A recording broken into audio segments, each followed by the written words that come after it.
Olá, boa tarde, tudo bom? Vamos aí dar início a mais um Espinafrando com Itamar Santos. Hoje é dia 1º de maio de 2017. Dia do Trabalho, Dia Internacional do Trabalho. Muita gente ainda faz confusão sobre esse dia. Tem gente que é mais um feriado, né? E ainda esse ano é um feriadão.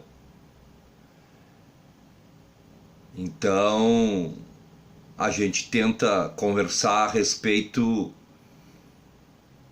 do que é o 1º de maio, né? 1º de maio é um dia de celebração, de recordação e de luta, porque a história do Dia do Trabalho, ela remonta o ano de 1886, na chamada industrializada cidade de Chicago. Naquela época era chamada assim essa cidade do século XIX. No dia 1º de maio deste ano de 1886, milhares de trabalhadores foram às ruas reivindicar as melhores condições de trabalho, entre elas a redução da jornada de trabalho de 13 horas para 8 horas diárias. Nesse mesmo dia ocorreu nos Estados Unidos uma grande greve geral dos trabalhadores, porque não tinha lei nenhuma que protegia os trabalhadores. Mais de 100 anos depois, voltamos a discutir no mundo e no Brasil, principalmente aqui no Brasil, porque há um ano sofremos um golpe institucional, aonde que os poderes constituídos da nação, executivo, legislativo e judiciário, conspiraram para derrubar a presidenta Dilma Rousseff, apoiados pela grande mídia nacional e denunciado por ser tão grave por toda a mídia internacional. Bom, mas lá em 1886, trabalhadores morreram para defender uma jornada de 8 horas. A partir de então, as lutas e os movimentos sindicais no mundo todo, inclusive nos Estados Unidos, começaram a criar consciência popular, consciência de classe, e ano após ano, século após século, se comemora, se luta e se lembra daqueles que vieram antes da gente e defenderam com a vida aquilo que a gente tinha até a semana passada. Pois bem, 100 e tantos anos depois, é aprovado no Congresso Nacional a retirada desses direitos. Quando aprovam o substitutivo, hoje chamado de reforma trabalhista, que altera, que destrói mais de uma centena de artigos da CLT, Consolidação das Leis Trabalhistas do Brasil, criada em 1943 pelo então presidente Getúlio Vargas, 1943. Pouco tempo, uma lei revolucionária para o seu tempo, uma lei que regulava a jornada de trabalho, o salário mínimo, que foi criado também por Getúlio em 1940. Então, o 1º de maio é isto. Ele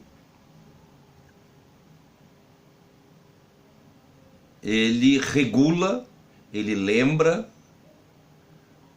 aos novos trabalhadores, às novas gerações, o que aconteceu, né, no século passado, para que hoje nós pudéssemos ter esse esses direitos que estão sendo roubados de nós. A Câmara aprova o projeto da reforma trabalhista. Entre outras medidas, a proposta estabelece que a convenção coletiva e o acordo coletivo de trabalho prevalecerão sobre a lei em 15 pontos diferentes, como jornada de trabalho e bancos de hora anual. Esse texto ainda tem que ser votado no Senado Federal.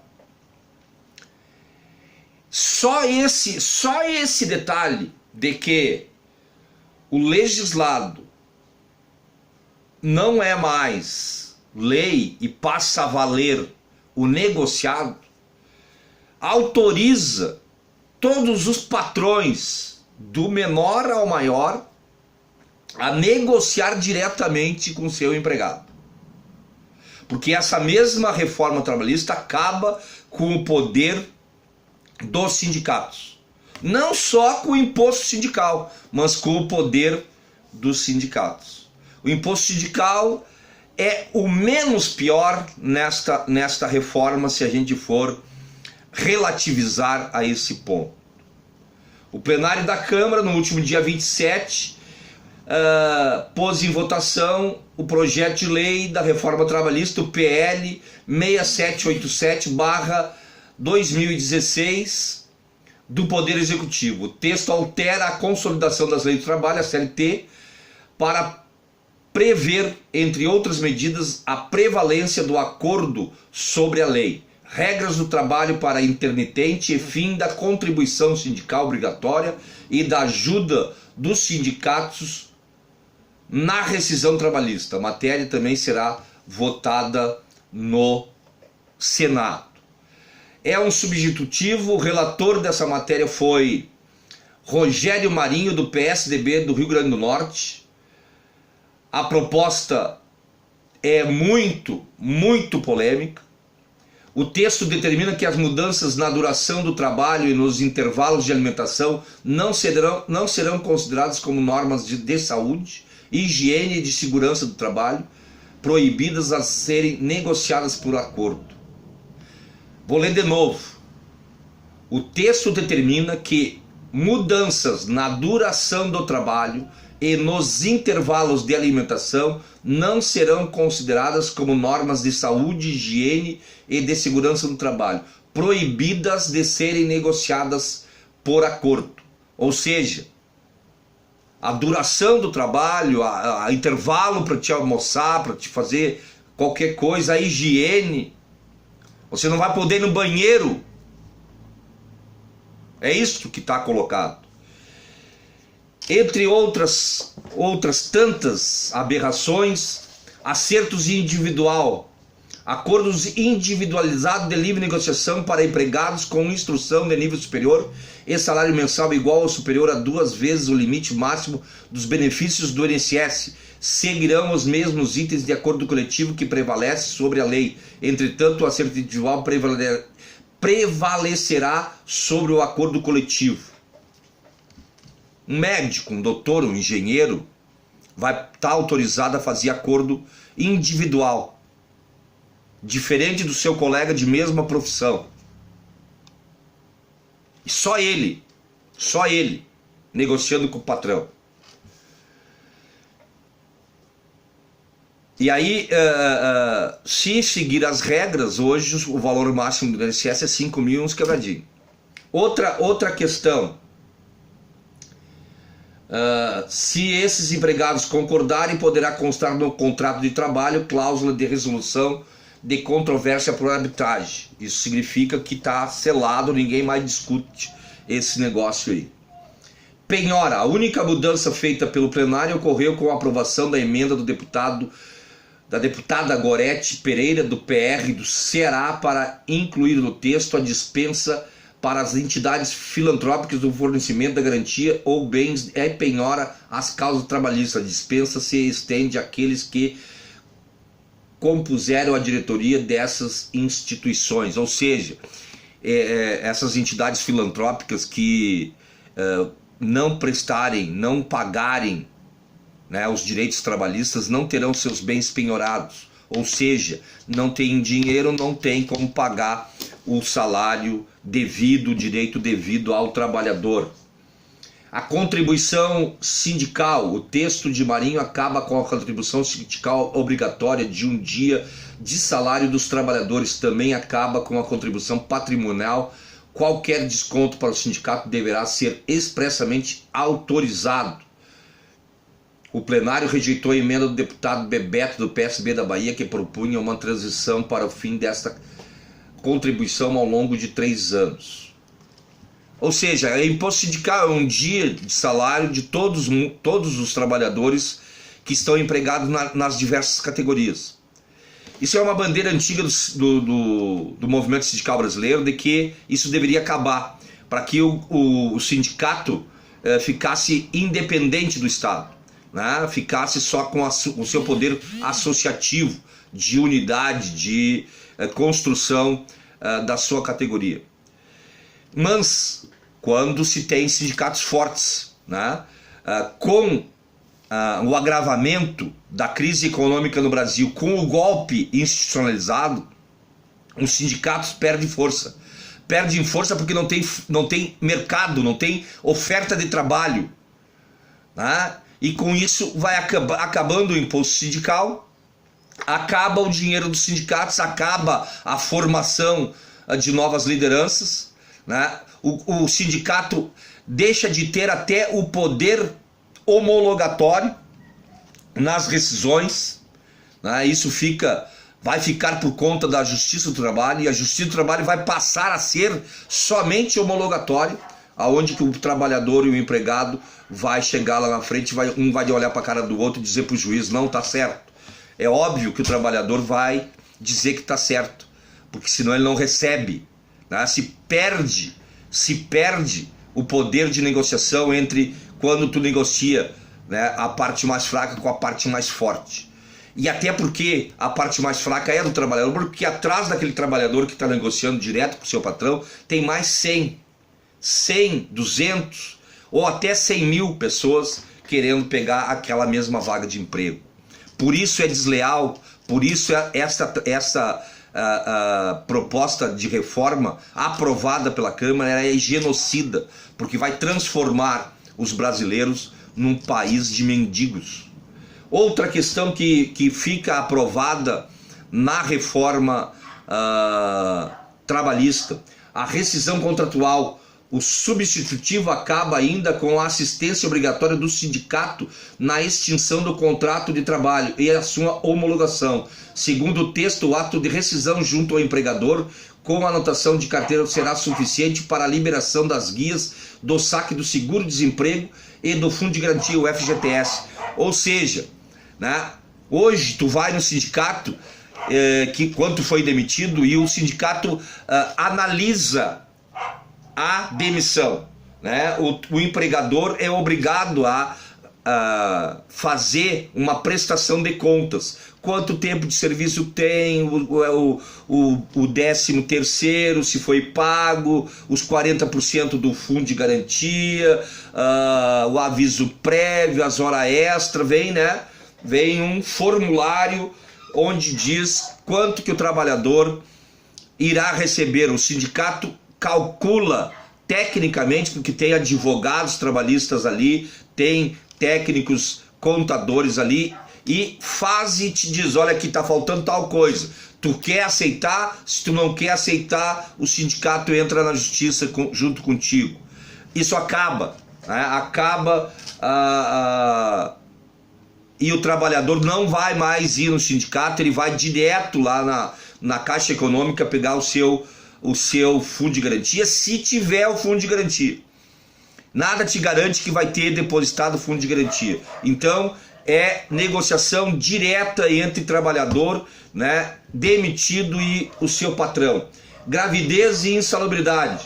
Em relação à trabalhadora gestante, o relator propõe que ela deverá ser afastada das atividades consideradas insalubres em grau máximo durante toda a gestação. Atualmente, a CLT determina o afastamento da empregada gestante ou lactante de quaisquer atividades e locais insalubres, de quaisquer. Ele só vai admitir em grau máximo, né? Em grau máximo. Não vai ter mais afastamento por outro tipo de insalubridade, como é hoje, né?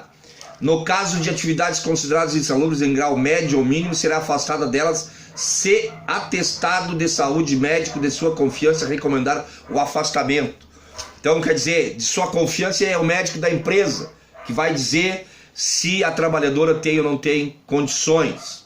No período de lactação, tempo que ela dá o leite, né, amamenta o seu filho, o afastamento também poderá ocorrer se atestado por médico de sua confiança assim indicar. Em todas essas situações, ela continuará a receber a remuneração normal, inclusive o adicional de periculosidade.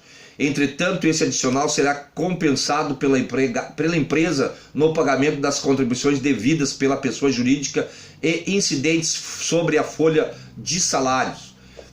Quando não for possível que a gestante ou lactante exerça suas atividades em local salubre da empresa, sua gravidez será considerada de risco e a trabalhadora será afastada com recebimento de salário maternidade durante o período de afastamento, né? Esta é a lei. O tempo não conta. A redação da reforma trabalhista considera como tempo de trabalho várias situações após o período de jornada normal, nas quais o trabalhador ainda está na empresa, seja por escolha própria ou para buscar proteção pessoal, práticas religiosas, descanso, lazer, estudo, alimentação, atividade de relacionamento social, higiene e troca de roupa ou uniforme, quando não houver obrigatoriedade de realizar trocas na empresa. Isso acaba, né? Tem empresas que hoje você entra, bate o cartão, vai lá e troca de roupa, toma café, tem todas um tipo de regalia, isso acaba com tudo. Já o padrão de vestimenta no meio laboral será definido pelo empregador enquanto a higienização do uniforme é responsável do trabalhador. O deslocamento, né, quando o trabalhador vai para o trabalho, tudo que hoje que acontece da tua casa até o trabalho, ida e volta, é por conta do trabalhador, é por conta do empregador, né? Se tu te machuca, se tu sofre um acidente, né, é tido como acidente do trabalho. Então esse deslocamento segundo o tempo gasto pelo empregado de sua residência até a efetiva ocupação do posto de trabalho para o seu retorno não será computado na jornada de trabalho, por não ser tempo à disposição do empregador. Então não tem mais direito sobre esse tempo, não conta para nenhum tipo de garantia. Nesse sentido, o projeto exclui a possibilidade prevista atualmente na CLT de acordos coletivos fixarem, no caso da micro e pequenas empresas, a forma de remuneração pelo tempo médio gasto pelo empregador para chegar no local de trabalho. Isso também acaba, né? Algumas empresas isso era acordado no dissídio coletivo que valia como hora de trabalho. Uma multa, né? Eles instituíram uma multa, né, para coibir a fraude. O texto aumenta o salário mínimo de um salário mínimo para 3.000, a multa para falta de registro do empregador. Então, se o cara não te pagar, não registrar os teus direitos, não te fazer o teu registro na carteira, ele só paga R$6.000, independente do tempo que você trabalhou para ele. Ele não tem mais nenhuma multa, ele né? E se ele deixar de informar o Ministério do Trabalho ou outros dados com a duração efetiva, férias, ele só paga a multa de 600 pila. Então, mais uma vez, tira do trabalhador para dar para as empresas. E caso for uma microempresa, né, ou empresa de pequeno porte, essa multa cai para R$800. Entende? Então, assim, autoriza aos empregados a não registrarem os teus direitos na carteira de trabalho. Né? Você fica sem contribuir nada, nem o empregado contribui para a Previdência, para o 13º, para FGTS, para nada. Isso nada acontece com a aprovação da reforma do trabalho. E para finalizar, só queria dizer uma coisa para aqueles que são empreendedores, os microempresários ou empresários de pequeno porte. É louvável, é importante, né, um investimento, um pequeno investimento que esse setor faz na economia. Gerador de várias vagas de trabalho. Mas a grande maioria do pequeno empresário de pequeno porte, ele é um trabalhador também, né? Ele não pode se considerar um grande empresário, não pode se considerar um patrão. Porque o momento que ele se considera um patrão, ele legaliza toda a maldade que o grande patrão, que o grande empresário comete sobre o seu trabalhador, o seu empregado. É tão bonita essa atividade empreendedora que deve ter uma outra compreensão. Não é porque você tem uma padaria, porque você tem uma oficina, porque se você tem uma prestadora de serviço que presta auditorias, consultorias, você muitas vezes está incluído na quarteirização.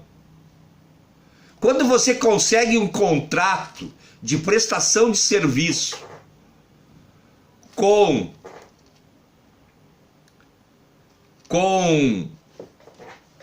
uma grande empresa, você quarteirizou ou você terciarizou esse serviço. Preste muita atenção. Você está reduzindo o salário daquela categoria, daquela empresa. Você está auxiliando o grande empresário a escravizar o seu empregado. Ninguém numa sociedade capitalista trabalha de graça. Só que eles querem que o trabalhador venda a sua força de trabalho de graça, sem nenhum tipo de direito, sem nenhum tipo de recompensa para exercer essa atividade. E aí você se acha patrão. Eu quero te dizer que você não é patrão. Você é tão explorado quanto o seu trabalhador. Porque você é pequeno. Até pode querer ser grande. Mas conforme for a evolução no seu trabalho, e se essa concepção continua a mesma de patrão, você é também um grande explorador. Então assim, o pequeno empreendedor, o trabalhador individual não é patrão, porque se ele não levantar, não abrir a sua padaria todos os dias de manhã, não abrir a sua oficina todos os dias de manhã, ele não vai ter o seu salário no final do dia, não vai poder comer. E outra, se ele não contribuir com o INSS, com o fundo de garantia, não terá aposentadoria no final da vida. E eu conheço muita gente que se acha patrão e que trabalha até morrer, porque nunca contribuiu para a Previdência, são uns baita de uns sonegadores, não pagam o salário dos seus trabalhadores. Mas se você quer ser um cara honesto, uma empresa digna, tenha uma atividade, tenha uma visão um pouco mais solidária, um pouco mais cooperativa, porque desta vida o que a gente tira de bom é aquilo que a gente consegue cooperar, compartilhar, socializar com o outro. Até uma próxima oportunidade.